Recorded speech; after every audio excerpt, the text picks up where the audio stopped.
Yo, what's going on, fam? What's Welcome up, back to Tommy? How you another. feeling, man? Man, I'm good, fam. I'm good. It's good to be back in the building, bro. Like I'm like, it's just a blessing, you know what I'm saying, to come over here and chop it up with my friends, man. I'm getting used to, socializing more, getting out, kind of knocking off that deployment rust a little bit. Cause man, I feel like even on, when I was on, vacation, like it was a little different socializing, right?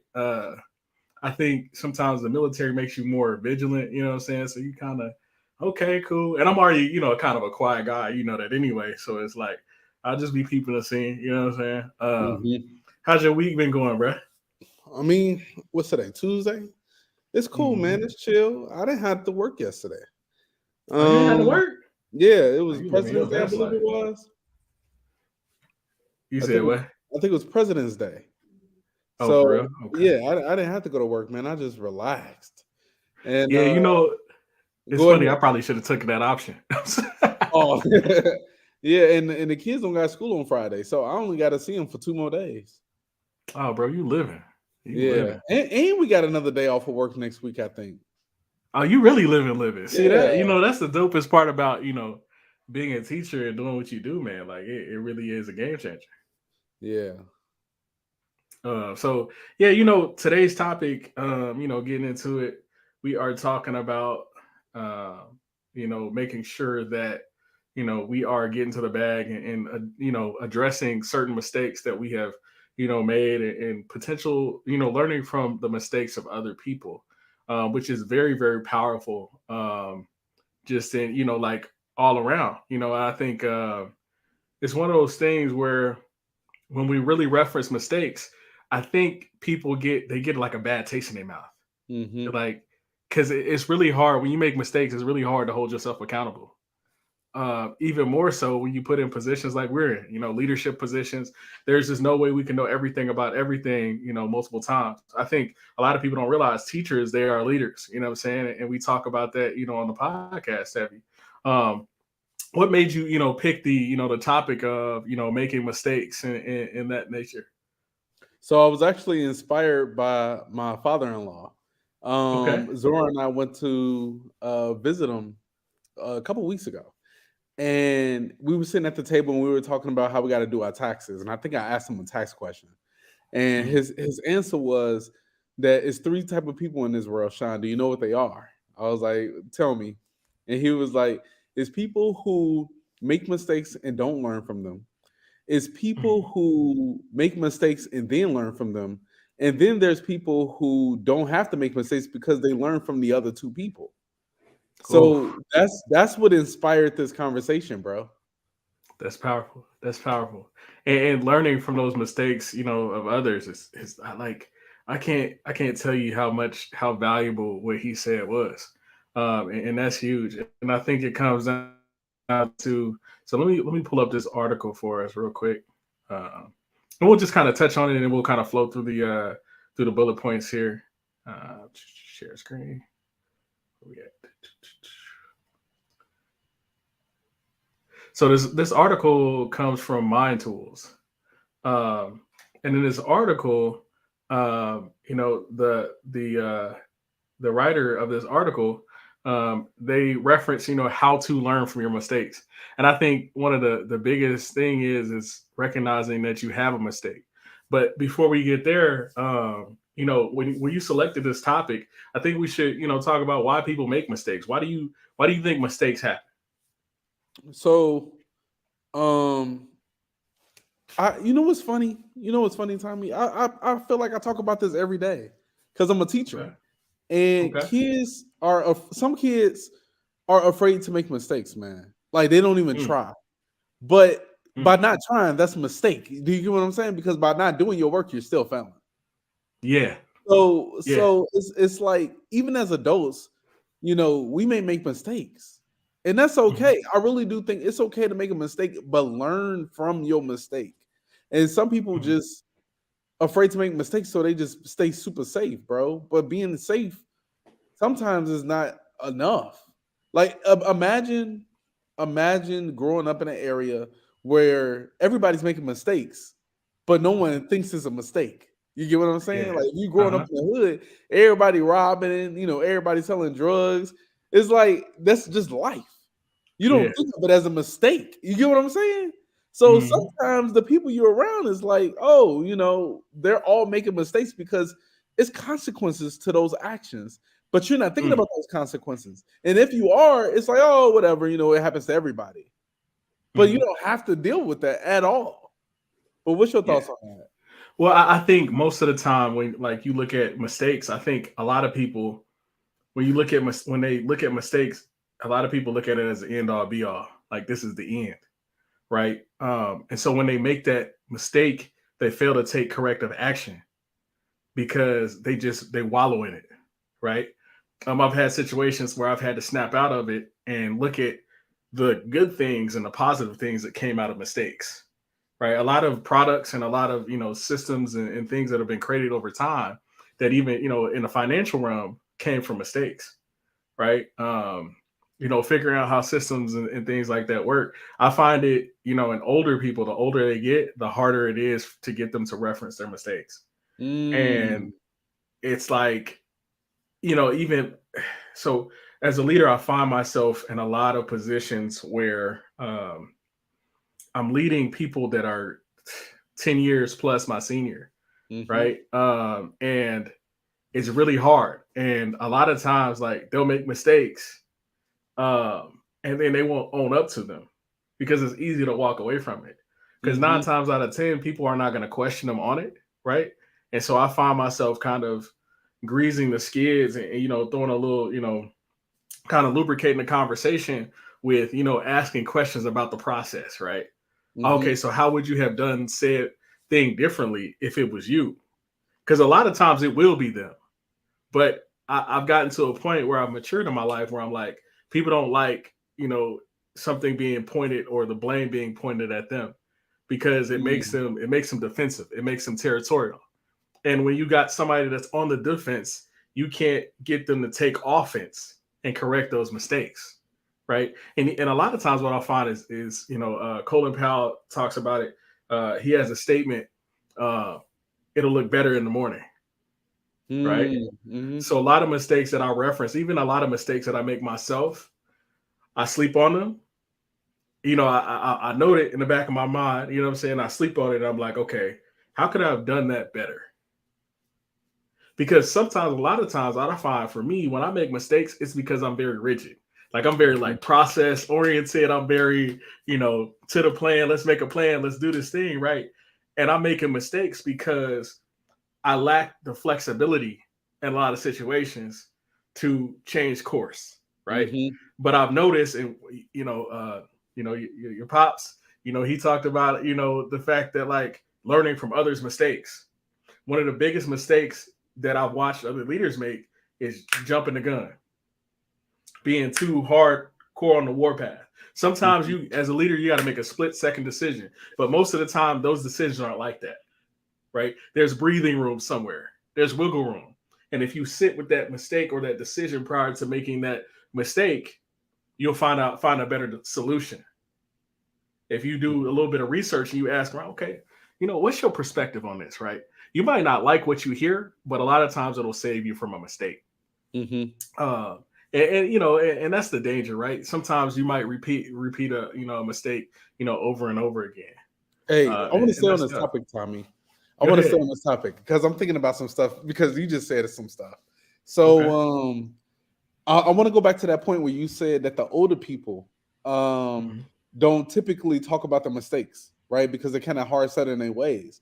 So I just want to take a step back and I want to think about like, even as a child, bro, when I was in school and sometimes I didn't study for a test and eventually that'd affect my GPA, right? And then I didn't see the consequence of those actions when I was in 5th grade and 6th grade until I was in 8th grade about to go to high school, applying to high schools that I can't get in because they like, oh, your GPA is too low. So my GPA was a 2.4 when I was graduating 8th grade. So I couldn't even apply to schools because a lot of them was like, oh, we want a 2.5, right? So then I ended up getting to Hills Franciscan. And the same thing kind of happens, okay? Because I never learned from my mistake. Okay. I never learned from my mistake. I was heartbroken not being able to go to some of the high schools that my friends went to from elementary school, but I still didn't learn my mistake because I went through high school and around my sophomore year, I kind of gave up, right? And it didn't hit me until I was again a senior in high school applying for colleges. And I was like, man, I really wanted to go to Texas A&M, or I wanted to go to California, or I want to go, you know what I'm saying? Like I wanted to go up to other places outside of Illinois. But because I didn't study, right? Because I didn't study, I didn't get a chance to go out to a different state. Otherwise, it was going to cost a lot of money, and I didn't have that money. I ended up at EIU, right? And again, I did not learn from my mistake, Tommy. My freshman year, my GPA was like a 2.08, bro. I never forget that number. And I almost lost my scholarships and my grants in order to continue my education. It was at that time that I learned from my mistake. Because when I came back home and I'm sitting there with my mom and my dad trying to explain to them why my GPA at 2.08, bro, I had no excuse. I'm like, I'm just not doing what I'm supposed to do. And then I went back to school, bro, and got a 4.0 for the very first time in my life. And then that's when I realized all I had to do was study. Bruh. It took me years, bro. All I had to do was study, right? So Tommy, I'm not done. I'm not done. Because I made that mistake my freshman year, when it was time for me to graduate and it was time for me to go to grad school, tell me why I didn't meet the GPA requirement again. My GPA was a 2.99 and I needed a 3.0. Okay? Slid back into that.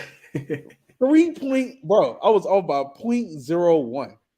And I eventually, I had to like type up a letter and tell them how I made mistakes and I learned from my mistakes. And eventually I still got into grad school, bro. And I graduated and I got my master's. You know, it's a beautiful end, but I could have learned this a long time ago. Okay. Yeah. And it cost me so much money along the way. And when I really think about it, because I spent 5 years in my undergrad, I went to 2 grad schools. And out of that one mistake, it probably cost me at least $15,000, bro. Like when I really think about it, and that's that bag talk. I didn't even never put a number on that, Tommy, until you said what you just said. Yeah, well, and that's the toughest part, man. I think in a lot of ways, if we don't get that program young, and I'm glad that you talking to the students, early about mistakes and things like that, because it'll save them so much headache. It'll save them so much time and so much money by learning from the mistakes of others.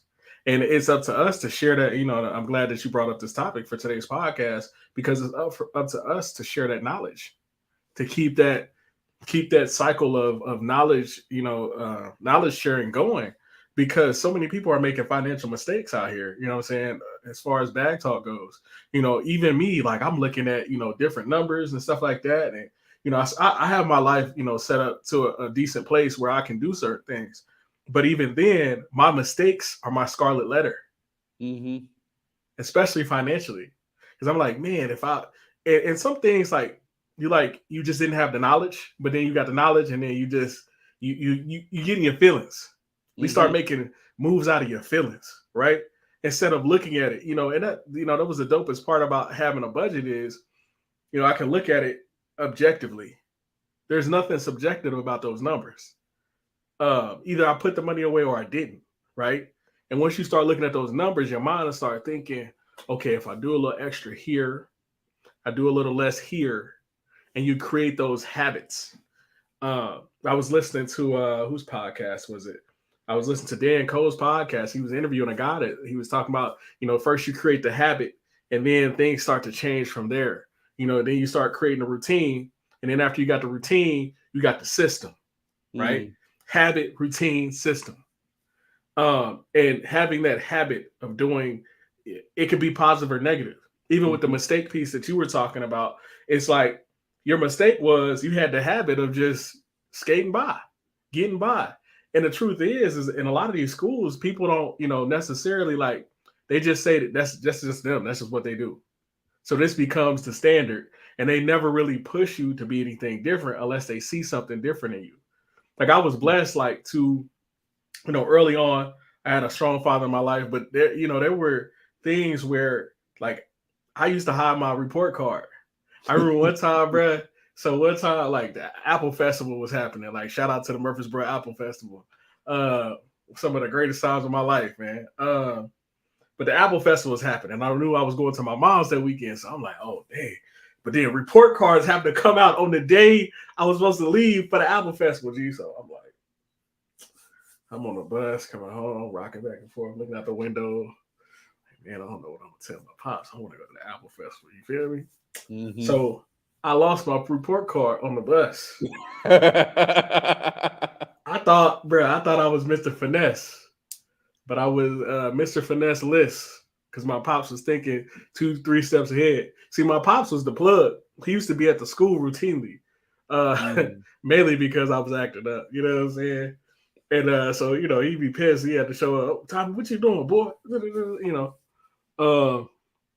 So I think I slid right. So I get off the bus. My moms come pick me up. They come pick me up. We go into the Apple Festival. We actually, we got the strollers out. It's hot outside. It's warm outside and everything. And so we started going. Like, yeah, I'm good, man. Right. My pops pulled up. Skirt. And my dad is funny, bro. He was in the back seat next to the sliding door of the van, bro. He pulled up. My stepmom pulled up. Skirt. Stopped us. He slid the door open. Tommy, get in. Does this sound like a kidnapping? I was like, bruh. Like, bro, I lost it. I was like, bro, it was a wrap. It was a wrap. But that was the type of hard head that I was. It was mainly behavioral. And the problem is with behaviors, and I'm glad that you're in the school system, with behaviors, a lot of times they'll throw them into special ed, right? So I got put into a lot of those classes, those remedial classes. Not because I wasn't smart, but because, I was disruptive to the class, right? And those things followed me over and over again. Like my 8th grade year, I was on a basketball team. I was hooping. I was doing my thing. I had a nice little jump shot. And it was one of those things where 𝗕𝗓4F. Hey, we got a listener on Twitch. She got a question for us. Real quick, yeah. I'm gonna finish this. But yeah, I got placed into alternative school right before high school.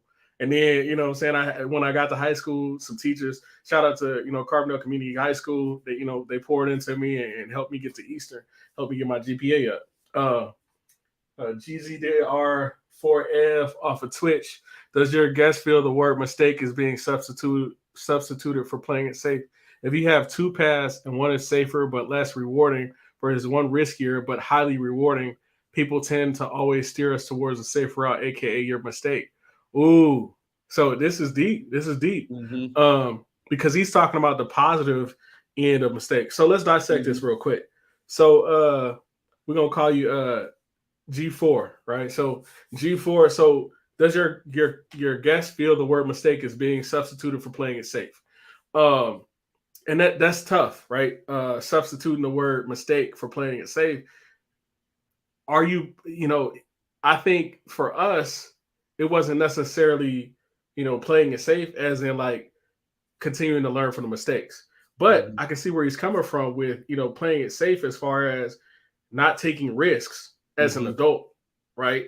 I think a lot of our mistakes that we do, and a lot of times on Bagside, we try to get to the root of things, right? So the root cause a lot of times of our future mistakes, what we were, specifically referencing was the fact that, those mistakes that we made at a young age sometimes continue to spiral into adulthood, right?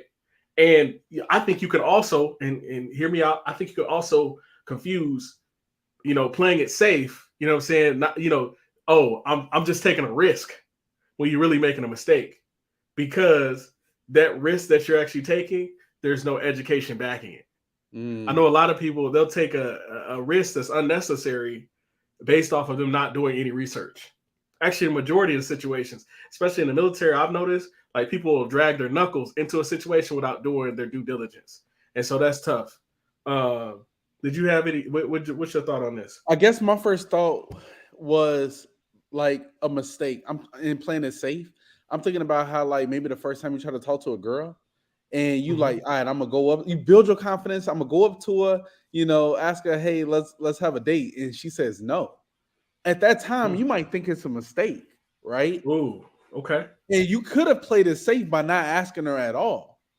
But 100%. learning to take no's sometimes build resilience and it Yeah. builds confidence. Because if you can Uh-huh. take one no, you can take two no's, you can take three no's and keep Yeah. it going. Got your Like backs. that no eventually turns into a yes. Yeah. And I think that's interesting that you say that because, I remember being young and this is swings to, Zora's comment. Sometimes playing it safe is the mistake. You can't grow in comfort, right? So I would pass up on my blessings because I was afraid to ask a certain girl, to be my girlfriend. You know what I'm saying? Or go out on a date with me. Let's go to the movies. Like, because I didn't have the confidence and I didn't think that I was handsome, right? Because in my community, I didn't have the Jordans, I didn't have the nice clothes and stuff like that. My dad he wasn't tuned in the culture and he wasn't paying for none of that. He'd be like, how you gonna pay for that mess? You got a job? And so, I was kind of raised that way. And, a lot of times I felt like it held me back earlier, but it also kind of set me straight as far as, financially where I wanted to be, because I start thinking like, okay, this is money that I need to value, different things like that. But correlating back to the relationship tip, there's a lot of, great people that I never would have met if I didn't get over that fear of no, so that mistake and that risk, there is that balance there. So, shout out to G4 for bringing this up, and shout out to Zora for the statement. Did you have anything else on the why do people make mistakes? No, I'm gonna save it for the next one. Okay, so I think now we're talking about the danger of repeating the mistakes, right? That is really hard because when I think about the danger of repeating mistakes, you lose trust and you lose confidence in yourself, right? Because that trust factor, right? We all know somebody who does the same thing over and over and over and over again. It's like clockwork, right? And it makes it really hard to trust that person with certain tasks, right? I'm the type of leader, like I'll typically find something that they're good at, and then I'll highlight that strength and use it to curb the mistake. But most people don't have that type of energy. They're not as passionate about leadership and management. They just kind of found themselves in a position. Not saying they weren't intentional, but I mean, most people aren't intentional, right? So they're like, okay, management, more salary. And they end up being unhappy and unfulfilled because they don't enjoy that process. And so, you lose trust. And then, as a person, you lose confidence. Because what happens and what weighs on you is the fact that people say, you know what, I can't even trust this person, right? So then you start asking, am I trustworthy? Can I do this? Is this something that's within my abilities? Am I not talented enough? Am I not attractive enough? Et cetera, because you're repeating mistakes. Like I find this a lot with, guys that, they can't keep jobs, right? A lot of guys that can't keep jobs, they want, they want the baddies. They want the gorgeous girl. They want the, the amazing woman with all her stuff together. And like, it's like, dog, you don't have any attributes that would add value to her life, right? I had to have that conversation with myself, many times, when I was mismanaging my money. Like, I'm living paycheck to paycheck. And I was living paycheck to paycheck and I wasn't making no money. I was making crumbs. Like the truth is I didn't deserve to date. And to a lot of people that might sound harsh, but that does something to your confidence, right? But I know a lot of really, really confident broke guys too. But the problem is that usually doesn't last the long run. Eventually, I've seen it. They hit that 6 month, that year mark, and they haven't produced anything. And, they're like, why you changed? Why you switched up? Because there's always some type of producer out there, right? And so that's kind of tough. So when we talk about the danger of repeating mistakes, what says Shawn? I think about the first time I signed my contract, bro. When I think about the repeating of a mistake. So my very first contract was $27,000 when I was working as a paraprofessional after I graduated from EIU. Okay. And my pop told me to take 25 and they told me 27 and I got excited, right? Because I'm like, man, I'm about to be, in the education field. I'm making $2,000 more than, when my dad told me I should be making. And every year, Tommy, every year it was time for me to sign my contract for like a 2% raise. I realized that I was putting in more work than that 27,000, and then that next time it was like 27,750. Then the next time it was $28,300. And after signing this contract, bro, 4 times, and I'm still looking at 20 something. Like I had to go read a book, bro, about negotiating because I'm like, yo, I'm doing something wrong. And I realized my mistake was to keep taking 20 somethings. You get what I'm saying? So I read a book on negotiating. I think they said we needed to sign a contract for, I think it was 28,500 or something. I don't know. It was something like that. Yeah. Bro, I saw the 2 and I didn't even look at the rest of the numbers, to be honest with you. And I was like, I'm not signing this. And then I went to go read a book on negotiating, and I said I want 35, at least 35. They come back to me and said we'll give you 30. I was upset, bro. I'm gonna be honest. I was upset. I signed at 30, but I was upset. And then and then that's when I was like, you know what? I'm in this position because I signed that first contract for 27. I did not understand how much work that I will be putting in for that 27. I didn't know. I just did not see it coming. And then and by saying yes that one time, I realized I put myself in a position to say yes multiple times after that. So at that moment, Tommy, I was like, you know what? I'm not gonna create this mistake again. I'm gonna go for something a little higher up. I'm gonna go back to I'm gonna sign up for my master's program. I'm gonna pass that test, and I'm gonna sign 35 next time. And I did. And then that next year I made 40. But here's the problem, Tommy.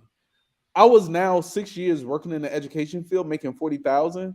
But had I had the confidence to go into the education field the first time, even though all I had was just my bachelor's degree, I could have been making 40 at the very beginning. So that made me feel like I was 6 years behind.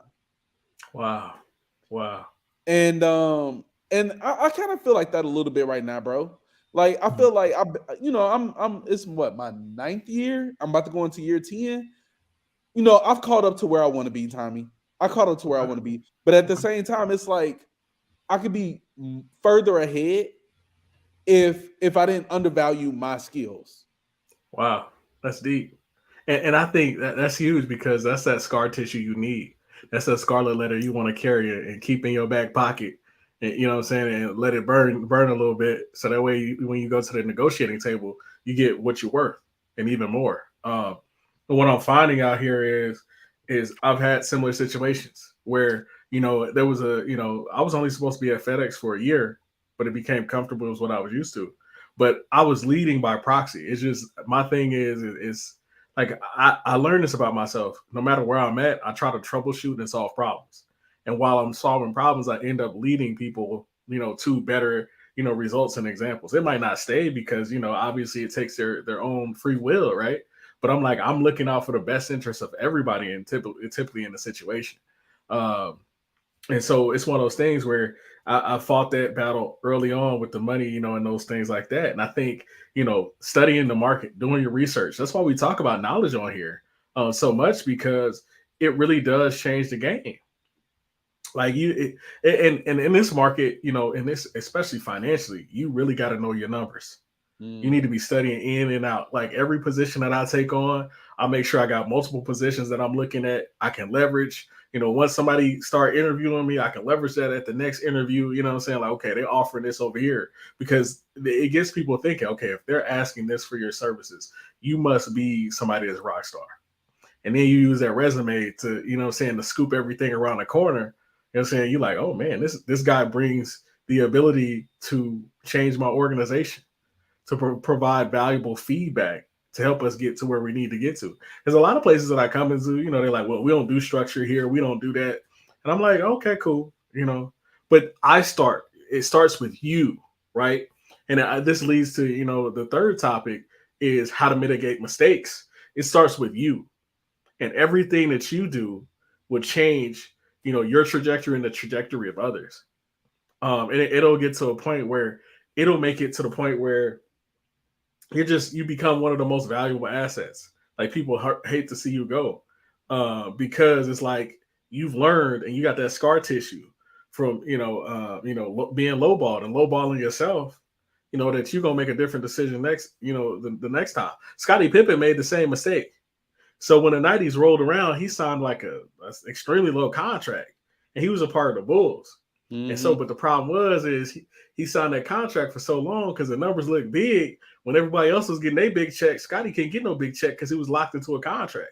So that's that scar tissue, because every day he had to wake up looking like, man, I'm the second greatest player in the NBA right now, behind Michael Jordan. I'm getting paid at the bottom of the league. It's people on the bench making more than I am.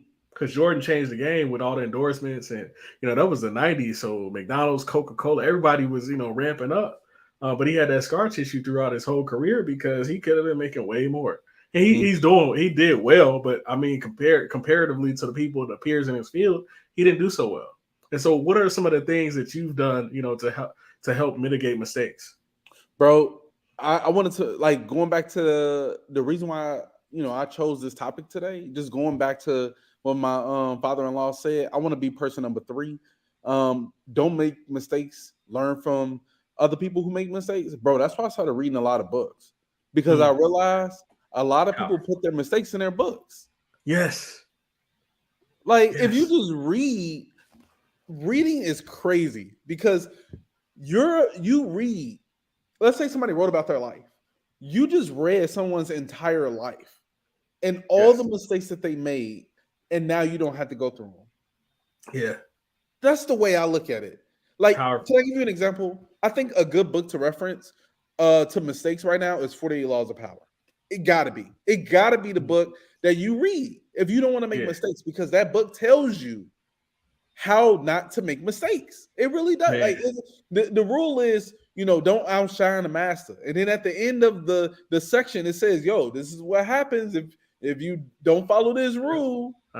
Like, this is what happens. So when you read these stories, you can be like, man, I know somebody like that, Yeah. And matter of fact, you're right. Like, that did happen. They did get fired when they tried to go against what the boss said. It didn't work out for them. But the person who was like, hey, can I have a drink with you, or can I take you out for dinner, to the boss and say, I appreciate you every chance they get, those are the ones that was rising like stars. Bro, you got to pay attention to other people. You got read books so you can see what's going on outside your culture, but also pay attention to what other people do. And if other people are getting into positions that you want, all you got to do is just do what they did. It's so easy, bro. It's crazy. It's so easy. It is so easy to just sit down and look at what other people are doing and be like, yeah, that's what I want to do. Yeah. No, that's huge. And a lot of times, one of the 48 laws of power is conceal your intentions, right? And when it comes down to concealing your intentions, a lot of times, like, hey, shout out to Lonzo, salute to you, brother. A lot of times when it comes down to concealing your intentions, it's a lot of times it make the plan your boss's plan. Make your plan your employees' plan. Make your plan the students' plan. Guide them to success, but sell it for them. There's a lot of times where I write down information, like when I was deployed, like for like the colonels and the commanders, right? I would, instead of my name being on the bottom of it, I put, Colonel so and so, right after they approved and blessed off on it. Because when you make the big dog look good, they make you look good. The PMP, the Lean Six Sigma, all the courses and stuff that I got in, because I was throwing oops, right? A lot of times in these situations, you don't want to be the top man, because when you're the top man, you ain't got top cover. That decision is sold as you. But when you the middle man, when you just right there, you that guy, you have leverage because they value what you bring to the table. They're like, this is my guy. So if I take care of him, I know he's gonna come, shooting in the gym. And that's never really my thought. I'm not like trying to build up some type of status. You know what I'm saying? Because for me, like, I try to live without any expectations. So if something good happens, it happens, right? But if it don't, I was still doing what I needed to do to set myself up for success later, right? But this job won't pay me. The next job will.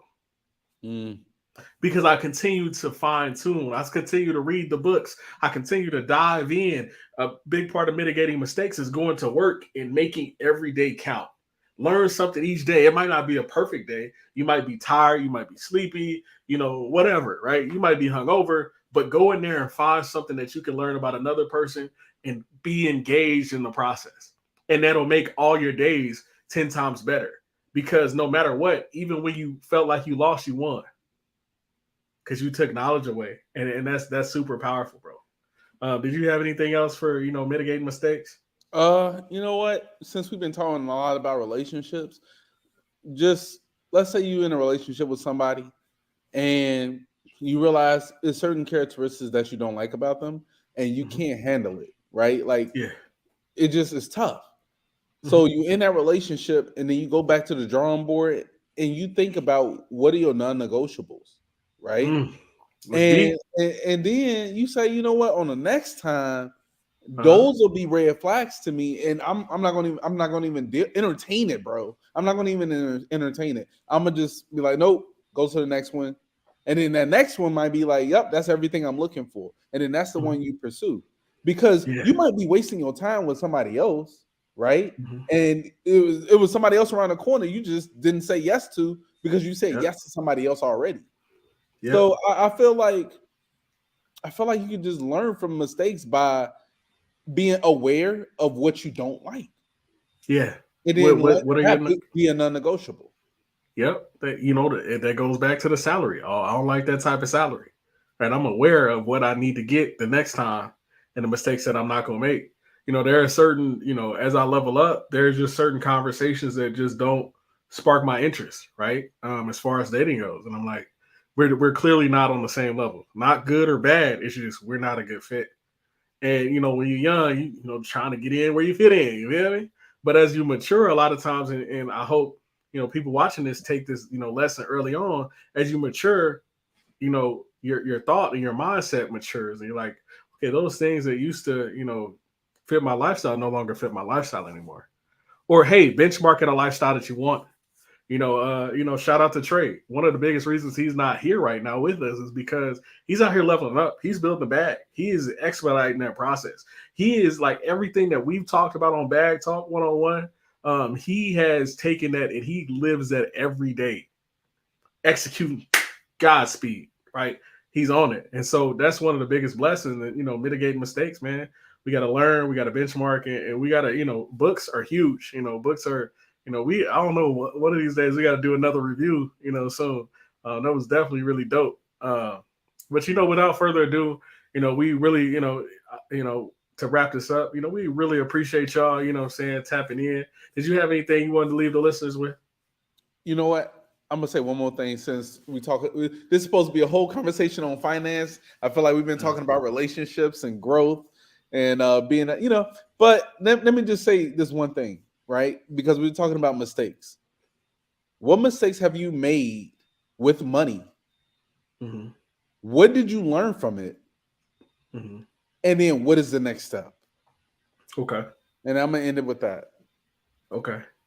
Is this a question for me or is that just... No, it's some questions for the viewers so they can think about it because we don't got time to really talk about all that. But it just you good, yeah. That's the whole point of this conversation is identifying your mistakes, right?